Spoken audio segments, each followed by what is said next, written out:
안녕하십니까. 지금은 이제 이재명의 판결 선고가 임박해지면서 상당히 법조계가 폭풍 전야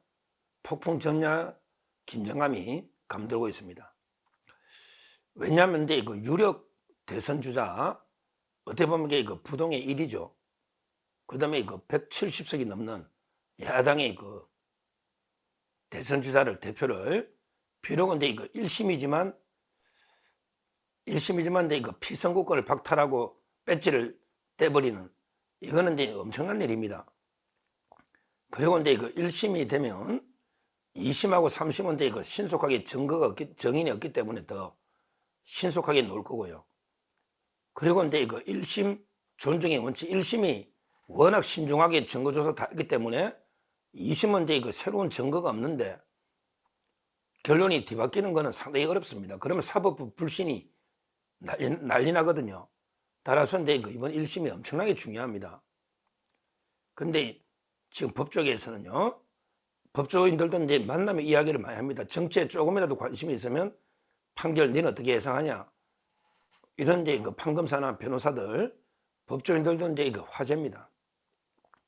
그런데 민주당 지지하는 변호사들 포함해서 대다수의 법조인들은요, 냉정하게 법조인의 시각으로 보면 이번 판결은 이제 유창훈과 다를 거다, 이게 중요합니다. 유창훈과 다를 거다. 이게 무슨 말이냐? 일단 이제 유창훈이가 누구냐? 유창훈은 이제 이재명의 영장이 있잖아요. 이재명의 영장이 국회에서 통과됐음에도 불구하고, 국회에서 이제 체포동의안이 통과되었잖아. 그럼에도 불구하고 실질심사에서 이제 이재명의 영장을 기각해버린, 이게 유창훈입니다. 그때 재판이 쌍방울의 대북송금, 그리고 이제 백현동 배임, 그 다음에 위정교사 세 가지를 기각을 시킨 판사가 유창훈인데, 근데 이번에 선고되는 거는 이제 유창훈이가 다를 거다, 유창훈과는 다르다, 이 말은 이제 이재명한테 결정적인 이런 데 판결이 나온다, 이 말이거든요. 유창훈과 다르다는 말은 상당히 이재명에게는 치명적인 최악의 판결 결과가 나온다, 이런 게 거의 모든 법조인들이 다 그렇게 생각하고 있어요. 그러면 이제 논리적으로, 법리적으로 유창훈하고 이번에 선고되는 건 뭐가 다르냐, 왜 그런 이제 예측이 나오느냐, 세 가지 차이점을 제가 말씀을 드립니다. 첫째는 이제 이번에 선고는 합의제입니다. 이 말은 이제 세 명의 판사가 선고합니다. 유창훈은 이제 단독이죠. 혼자 했죠. 영장이니까. 근데 한 명이 하는 거하고요, 세 명이 하는 거는 이제 엄청나게 하늘과 땅 차이입니다. 한 명이 할 때는 누가 구속예고 안 하고 딱 한 명이 드러나죠. 그러면 만약에 구속이 됐을 때 거의 아마 개딸들이 유창훈 가족까지 물어뜯어서 유창훈에게 살 수가 없을 거예요. 물어뜯어서 개딸들이. 그러니까 이제 유창훈 입장에서는 상당히 엄청나게 협박, 압박을 받은 거예요. 그러니까 이제 판사로서 직업적 양심과 법리에 따라 판결을 못한 거죠. 가족까지 살해 협박에 온갖 협박, 개딸들이 100만 명 이상 청원을 핑계로 100만 명 이상이 낸 거죠. 그러니까 이제 말도 안 되는, 앞뒤 안 맞는 논리로 영장을 기각한 거예요. 그런데요, 판사가 3명이 하면 누가 했는지 모르잖아요. 3명의 판사가 똑같이 대등하게 합의를 하거든요. 요즘에 판사가 좀 10년 넘은, 저번에 제가 배석 판사, 주심 판사 이야기도 했지만 10년 넘은 판사 3명이 합니다. 그러면 이제 개딸들이 공격의 표적이 누가 될지는 몰라요. 왜냐하면 이게 부장판사가 김동현이다, 한성진이다. 그러면 나는 무죄하려고 했는데 다른 배석 2명이 유죄로 가는데 5개이면 2대1인데 어떡하냐, 이런 식으로 누가 유죄로 하고 누가 무죄로 했는지 알 수가 없어요. 합의 과정은 평생 비밀로 보장이 됩니다. 알 수가 없죠. 그러면 표적이 누구 한 명, 세 명을 다 때려잡자 할 수는 없잖아. 그중에 억울한 사람도 있을 수 있으니 나는 무죄 주장했다. 그럴 수도 있잖아요. 그러니까 이제 이거 한 명이 판결 딱 드러난 거하고요. 그 다음에 이거 세 명이 한 거는 하늘과 땅 차이로 부담감을 판사들이 다 그렇게 이야기합니다. 우리가 이야기해보면. 그러니까 이제 그만큼 소신껏 판결할 수 있다는 거죠. 소신껏 판결하면 이제 뭐 보나마나 이재명이 한 데는 중죄가 떨어질 수밖에 없는 거죠. 이게 가장 첫째 차이가 유창호는 단독이고, 그래서 이제 개딸의 압박에 굴복한 거고, 이번에는 이제 세 명씩 10년 이상 된 판사 3명이 하기 때문에, 익명으로 하기 때문에 누가 이게 어떤 결론 내리는지 모르잖아요. 그럴 때는 이게 소신껏 양심에 따라 할 수 있다. 이게 중요한 거예요. 그래서 우리 국회에서도 비밀 투표하잖아요. 만약에 이재명이가 그때 구속될 때 공개적으로 표결했으면 누가 이게 이재명 구속에 동의하는, 찬성하는 표가 나올 수가 없잖아요. 그만큼 이게 비공개가 무서운 겁니다. 무서운 거예요. 첫째 이유. 그 다음에 두 번째, 유창호하고인데 이번에 선고되는 판결이 두 번째 또 결정적인 차이가요. 유창호 영장은 단심, 1심 한 번의 판단으로 끝나죠. 영장은 한 번 하면 이게 사실상 끝나요. 뭐 구속돼봤자 이제 적부심이 있어도 그거는 뭐 거의 안 되니까 거의 끝난다 봐야지. 1심, 2심, 3심이 없잖아, 영장은요. 근데 이번 판결은요, 1심입니다. 이 말은 이제 2심, 3심이 있죠. 이럴 때 1심 판사들은 상당히 홀가분하게 판결한다고 합니다. 아무리 사형을 선고할 때도 홀가분하답니다. 왜? 일주일 이내에 불복이 있을 때는 일주일 이내에 이 법원에 항소장을 제출할 수 있습니다. 이렇게 말합니다. 마지막에 이재명 피고인 불만이 있으면 일주일 안에 이 법원에 항소장을 내면 고등법원에 이거 또 받을 수 있다 이 말이죠. 고등법원은 또 이게 대법원에 떠넘길 수 있다 이 말이죠. 그러면 이게 1심 판사는 상당히 자유롭게 상대적으로 양심에 따라 원칙에 따라 판결할 수 있겠죠. 왜? 바로 이제 관심은 2심으로 갈 거 아닙니까? 2심에서 이제 어떻게든 또 살아보려고 무죄 받으려고 노력할 테니까 1심 판사 공개할 시간이 없단 말이죠. 이미 2심이 바로 시작되니까. 이런 식으로 이게 신급 제도가 있다는 거는 1심 판사한테는 엄청나게 부담 없이 소신에 따라 원칙대로 판결할 수 있다. 이런 제도입니다. 그러니까 제 말은 이게 1심에서 이재명에 대해서 원칙에 따라 중형이 나오더라도 바로 이제 그 다음 관심은 2심으로 갑니다. 1심 판사에 대해 압박 공격은 뭐 거의 없을 겁니다. 왜냐하면 이게 2심이 관심이 되니까. 그래서 홀가분하게 원칙대로 할 수 있는 거죠. 유창호는 그게 안 되잖아. 유창호는 이게 자기가 최종 판단이니까 모든 이게 비난과 협박이 자기한테 몰릴 테니까 이게 다르다는 거죠. 신급제입니다. 두 번째가. 자, 세 번째. 요거는 이게 법리적으로 중요한 차이가 있는 게요. 유창호인은요. 유창호인은 이제 하루 만에 증거조사 없이 하루 만에 결정을 해요. 그러니까 이제 판결을 쓸 필요도 없고 대충 몇 줄 쓰죠. 뭐 이제 소명이 됐는데 어쩌고 하면서 도주 우려가 없고 뭐 증거인멸이 없고, 영장은 이게 몇 줄만 쓰지 증거조사가 없이 몇 시간 만에 결정하죠.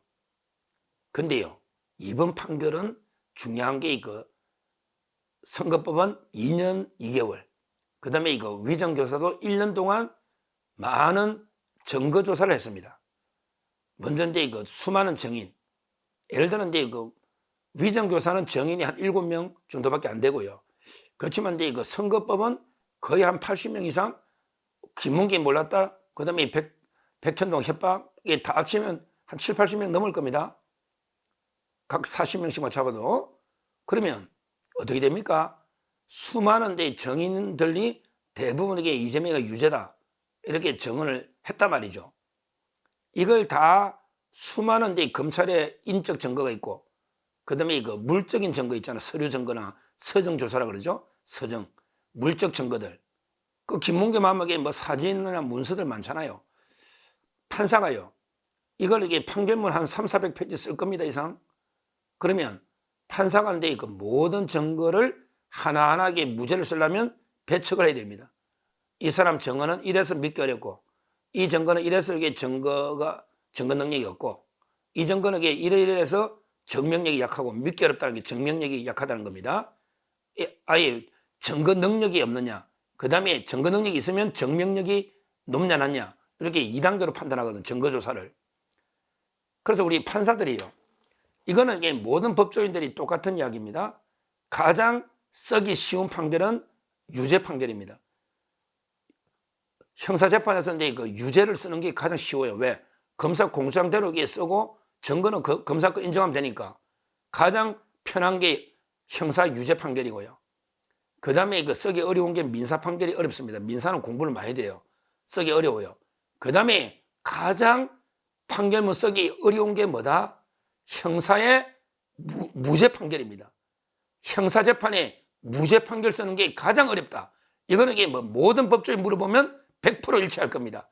왜? 사법연수원에서부터 항상 하는 이야기니까, 시험이 모든 판결문 중에 가장 쓰기 어려운 게 형사재판의 무죄 판결이다. 이거는 이제 뭐 이설이 없어요.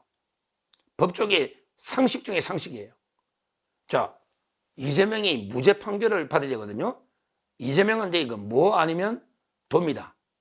왜 그러냐면 이게 그 범행을 부인하고 있기 때문에. 자백을 할 때는 좀 이게 선처 여지가 있어서 어떻게 참작할 여지가 있죠. 그런데 부인하는 사건은요, 범죄를 부인하는 사건은 유죄가 되면 이게 형량이 높아요. 근데 그래서 무죄 아니면 유죄일 때는 형량이 높아요. 그래서 뭐 아니면 도가 되는 거예요. 근데 이재명이가 던지는데 뭐가 저는 이게 그럴 가능성이 없고 도가 나올 겁니다. 뺄도가 나올 수도 있고 도가 나올 수도 있고, 윷놀이 할 때 치면.